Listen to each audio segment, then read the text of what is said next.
పెట్టేసి అన్నీ వచ్చేసి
వచ్చేది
బాబా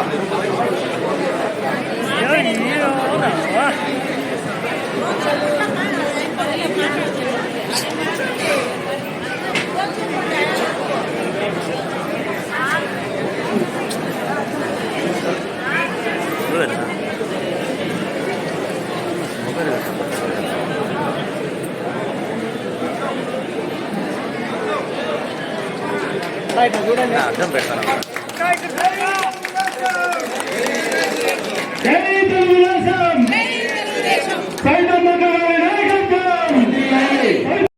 ఆహ్వానిస్తున్నాము. అగ్రగారిని పార్టీలోకి ఆహ్వానిస్తూ కండా కోరుతున్నాం. అలాగే మరి నాగనాయక్ గారు సంతగుడికి ఈరోజు చేరుతున్నారు. వాళ్ళు కూడా స్వాగతం సుస్వాగతం. మన మంత్రి గారు కండా వేసి ఆహ్వానిస్తూ వాళ్ళ కుమారుని కూడా పార్టీలోకి ఆహ్వానిస్తున్నారు. అలాగే పైపరెడ్డి రేచరపల్లి వారిని కూడా పార్టీలోకి ఆహ్వానిస్తున్నాము. మనం కొంచెం పక్కన పోండి. ముంబై తల్లి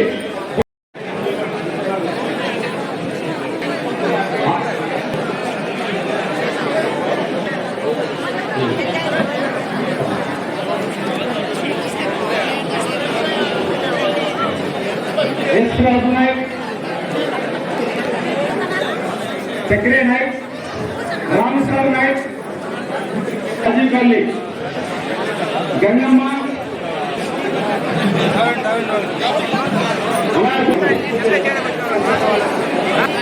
అంజనమ్మ, నాగమ్మ,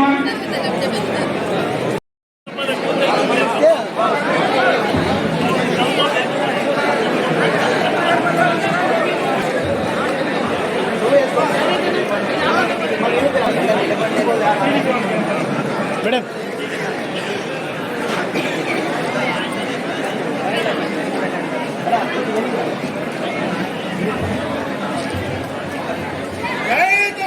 వేదన గ్రామ పంచాయతీ అనేటువంటి సరోజ నాగనాయక్ గారు మరియు వారి ఆధ్వర్యంలోనూ మరియు మన గుమ్మడిపల్లి హరివల్లు వాళ్ళ ఆధ్వర్యంలో రమేష్ వార్డుల రమేష్ అందరూ ఆధ్వర్యంలో ఈరోజు 200 కుటుంబాలు మన వైఎస్ఆర్ కాంగ్రెస్ ప్రభుత్వం కాంగ్రెస్ వాళ్ళు నుండి మన తెలుగుదేశంలోకి వస్తున్నారు. వాళ్ళకి స్వాగతం సుస్వాగతం పలుకుతూ వాళ్ళకు కూడా గత ప్రభుత్వంలో కొంతమంది వాళ్ళు పని ఇబ్బందులు చూసి మరియు మన ప్రభుత్వం చేపడుతున్నటువంటి సంక్షేమ పథకాలు అయితేనేమి మన ప్రభుత్వము చేపడుతున్న అభివృద్ధి కార్యక్రమాలైతే వాళ్ళు మన తెలుగుదేశం ప్రభుత్వం పైన వాళ్ళు మద్దతుతో ఈరోజు మన పార్టీలోకి వస్తున్నారు. వాళ్ళు ఆహ్వానిస్తూ వారికి కూడా మన తెలుగుదేశం పార్టీ మరియు మన సౌతమ్మ గారు కూడా మనం అండగా ఉంటామని ఈ సభాముఖంగా తెలియజేస్తూ ఇప్పుడు మన సౌతమ్మ మంత్రి గారు సౌతమ్మ గారు మాట్లాడాలని కోరుతున్నాం.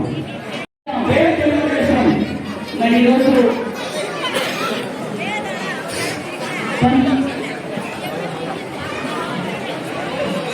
సొంత గుడికి ముఖ్యమైన సరోజ నాగనాయక్ గారికి మరియు రమేష్ మరియు గంగాధర్ మరియు పవర్ మెంబర్స్ అదేవిధంగా నా తోటి మహిళలకు మిత్రులు అందరూ ఈరోజు బార్కాయ వైసీపీ ఈ 5 ఏళ్ళుగా వైసీపీ పాలన చూసారు. గత 5 ఏళ్ళుగా మరి అతి తక్కువ కాలంలోనే రాష్ట్రం అభివృద్ధి పనులు పరుగులు పెడుతుంది. అదేవిధంగా నియోజకవర్గంలో కూడా అభివృద్ధి పనులు పరుగులు పెడుతుందనే విషయాన్ని గ్రహించి మనం ఇంకా వైసీపీ పార్టీలోనే ఉంటే భావి తరాలకు మనం మోసం చేసిన వారం అవుతాం, అన్యాయం చేసిన వారం అవుతాం. మనం ఎన్నుకున్న ప్రజలకు మనం మోసం చేసిన వారమని తెలుసుకొని అభివృద్ధికి చేరువుగా ఉండాలని తెలుసుకొని ఈరోజు మా నాయకులు, మా సీనియర్ టీడీపీ నాయకులు, కార్యకర్తలు అందరూ మన పార్టీని ఇంకా బలపడుతున్నాం, మన పార్టీలోకి వస్తామంటున్నారు అని అందరూ కోఆర్డినేట్ చేసుకుని ఈరోజు మా నాయకుల సమక్షంలో ఈరోజు సరోజ నాగనాయక్ మరి ఇతరులందరూ ఈరోజు మన పార్టీలోకి చేరినందుకు తెలుగుదేశం పార్టీ తరఫున స్వాగతం సుస్వాగతం తెలియజేస్తున్నాం.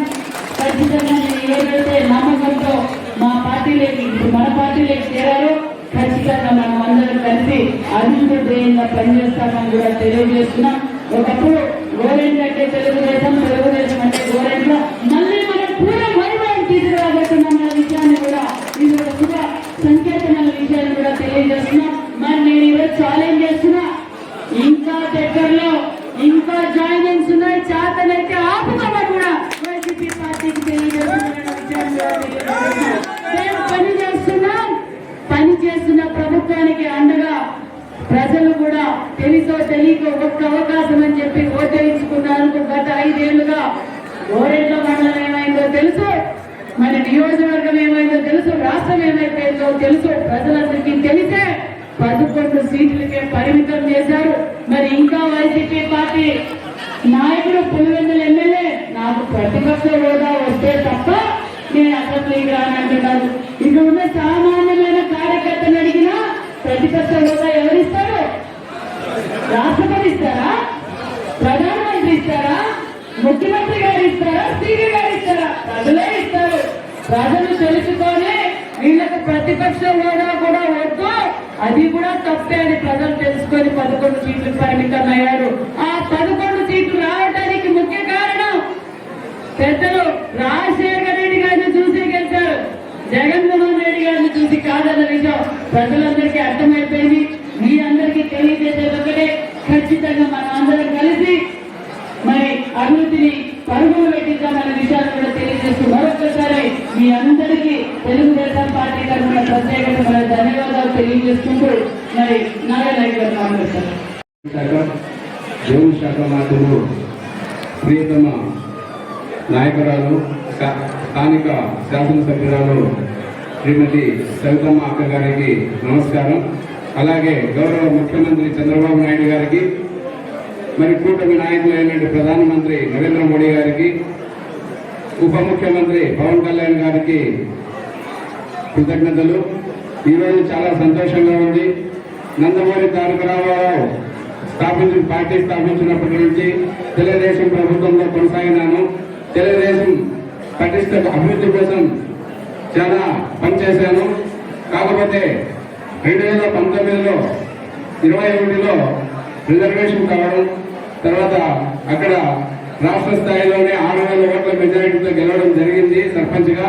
కానీ అప్పుడు కొన్ని కారణాల వల్ల వైసీపీలోకి చేరడం, మరి అధికార పార్టీ అయితే మునిగిపోయింది, దానికి రంధ్రం పడి మునిగిపోతుంది. కాబట్టి ఈ వైసీపీ ప్రభుత్వంలో గత 4 సంవత్సరాల్లో పంచాయతీ నుంచి అభివృద్ధి చేసింది కానీ ప్రభుత్వం నుంచి వచ్చింది ఏమీ లేదు. ఎన్ఆర్జీఎస్ అనే పదవీ లేదు గతంలో. ఈ 4 సంవత్సరాల్లో ఆ పదాన్ని చేసి ఒక్క రోడ్డు కూడా వేయలేదు. ఎన్ఆర్జీఎస్ నిధులే రాలేదు, ఆ స్కీమే ఇచ్చేశారు. మరి 14-15 ఫైనాన్స్ డబ్బులు కూడా ఎప్పుడు అడుపాలైపోతాయి కరెంటు బిల్లులు, కానీ అది ప్రభుత్వ అకౌంట్లలోకి పోయి లక్షలు ఖర్చు పెట్టిన సర్పంచ్లందరూ కూడా బిచ్చగాళ్ళగా తయారైపోయి డ్రైనేజ్ కిందలో ఉండిపోయారు. మరి ఈ రోజు ప్రభుత్వం వచ్చిన 8 నెలల్లోనే, కూటమి ప్రభుత్వం ఏర్పడిన 8 నెలల్లోనే సవితమ్మ అక్క గారి ఆధ్వర్యంలో మొన్ననే పోయిన వారంలో 1,16,00,000తో బీటీ రోడ్డు వేయడం జరిగింది. అలాగే హాస్టల్స్, స్కూల్స్ అభివృద్ధి కోసం 2,14,00,000 కేటాయించి అభివృద్ధి పనులు జరుగుతున్నాయి. అలాగే గోరెంట్లకు సీసీ రోడ్లు, డ్రైనేజీల కోసమని 6 కోట్ల రూపాయలు వెచ్చించడం జరిగింది. మరి అలాగే బూదిలి బ్రిడ్జ్ కోసం 8 కోట్ల రూపాయలు వెచ్చించడం జరిగింది. ఇంత అభివృద్ధి జరుగుతుంది, ఇంకా కళ్ళు చూసుకోవడం అంటే అంధకారం అయిపోతుంది. గోరెంట్ల బాగుపడాలన్నా, రాష్ట్రం బాగుపడాలన్నా సవితమ్మ అక్క గారి ఆధ్వర్యంలో చేరాలి. సవితమ్మకు అక్క చేదోడుగా ఉండాలి, వారి నాయకత్వంలో పనిచేయాలి. గోరెంట్లని మరింత అభివృద్ధి చేయాలంటే ఖచ్చితంగా అక్కతో చేతులు కలపాలి, అక్క దగ్గర ఉండాలని చెప్పేసి ఈరోజు సంతోషంగా సొంత కొట్టికి చేరినాను. మరి సాధారణంగా మమ్మల్ని చేర్చుకున్నందుకు కృతజ్ఞత, అక్కకి సదా కృతజ్ఞతతో పార్టీ బలోపేతం చేస్తామని చెప్పేసి ఈ మూలంగా తెలియజేస్తున్నాను. మరి అవకాశం కల్పించిన సవితమ్మ అక్క గారికి ధన్యవాదాలు తెలియజేసుకుంటున్నాను. Thank you.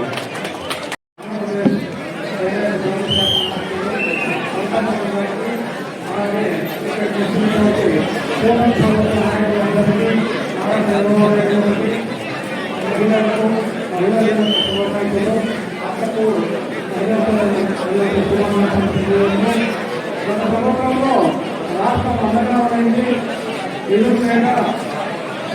ఎక్కడ అభివృద్ధి అనేది చెప్పలేదు. అందుకని మన రాష్ట్ర ప్రజలందరూ కూటమి ప్రభుత్వం ఏర్పాటు చేశారు. ఇప్పుడు అభివృద్ధి అంటే ప్రభుత్వం చేస్తున్నారు. ఇక్కడ అలాగే ఉండకూడదని చెప్పేసి రాష్ట్ర పార్టీ రావడం జరిగింది. నేను ముందు కూడా ప్రెసిడెంట్లో ఉండేవాడిని, కాకపోతే కొన్ని కారణాల వల్ల అప్పుడే ఉండాల్సి వచ్చింది. కాబట్టి అగ్రహారంలో పార్టీలో చేసినందుకు నాకు చాలా సంతోషంగా ఉంది. అగ్రహారానికి మరొకసారి ధన్యవాదాలు తెలియజేస్తూ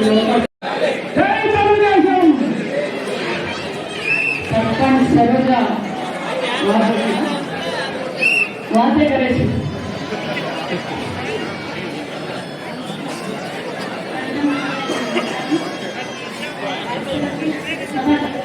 నమస్కారం. చంద్రబాబు మోదీ గారికి, లోకేష్ అన్న గారికి, అన్న గారికి అందరికీ నా నమస్కారం. మరి తెలుగుదేశం పార్టీలో చేరినాను. నాకు చాలా చాలా సంతోషంగా ఉంది. నేను ముందు ఉండింది తెలుగుదేశం పార్టీనే. ఎవరో ఏదో ఉన్నారని సారి ఆ పార్టీలో చేరినారు. నన్ను ముందే వస్తున్నాను. అయినా కానీ సారి మళ్ళీ ఈ పార్టీలోనే చేరాలనుకున్నాము. అందరికీ నమస్కారం. సంతోషమమ్మా. నేను అప్పుడుగా నిజాన్ని గ్రహించారు. ఎందుకంటే మహిళలకు శక్తి ఎక్కువ, ముందు ఆలోచన ఎక్కువ. మీరు చెప్పినా వినలేదు, మళ్ళా కొత్త గుర్తొచ్చారు. అది మా మహిళా శక్తి అంటే. మీరు ఏదో ఫీల్ అవుతారు. మరి మాకు కూడా రాజకీయ పరిజ్ఞానం ఉంది. చాలా సంతోషం. ఎందుకంటే గతంలో నిజంగా వైసీపీ ప్రభుత్వంలో సర్పంచ్ పరిస్థితి, ఎస్పీ పరిస్థితి, ఎంపీసీ పరిస్థితి, కొంతమంది అయితే వేరే రాష్ట్రాలకి తరలిపోయినారు. ఊర్లోనేమో లక్షల ఖర్చు పెట్టించి ఓట్లు వేయించుకొని గెలుచుకొని తర్వాత ఒక లైట్ పోతే లైట్ మార్చే పరిస్థితి లేదు, డ్రైనేజీలు ఎత్తే పరిస్థితి లేదు. ఎక్కడ చూసినా ఇక్కడ ప్రజలు తింటారు. మరి సర్పంచ్ నిధులేమో సెంట్రల్ నుంచి వస్తే ఆ నిధులేమో ఎక్కడ పోయినాయి? గద్దెకమైంది. మరి మన ప్రభుత్వం రాగానే డైరెక్ట్ సర్పంచ్ నిధులు ఈరోజు సర్పంచులకు వచ్చినందుకు వాళ్ళందరూ చాలా ఆనందపడుతున్నారు. చాలా మంది, కొంతమంది ఏమో మేము చాలా హ్యాపీగా ఉన్నాము. వైసీపీలో అయితే ఒక్కరోజు కూడా ఒకరికి కూడా న్యాయం చేయలేకపోయినాం. ఇప్పుడు ఎన్డీఏ ప్రభుత్వం చంద్రబాబు నాయుడు గారి ఆధ్వర్యంలో మా నిధులన్నీ మాకు వస్తున్నాయని సర్పంచులు కూడా చాలా ఆనందంగా ఉన్నారు. అమ్మ సరోజ గారు సంతోషం. చాలా థ్యాంక్ యూ వెరీ మచ్. జై హింద్, జై తెలుగుదేశం.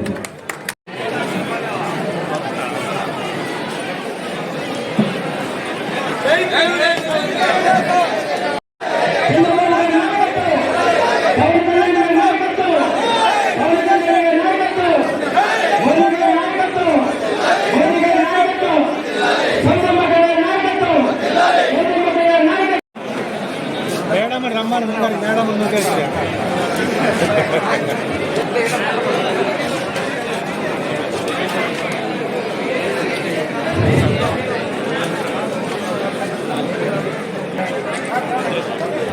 మనము మానవులు వచ్చేందుకు వెనక్కి రానా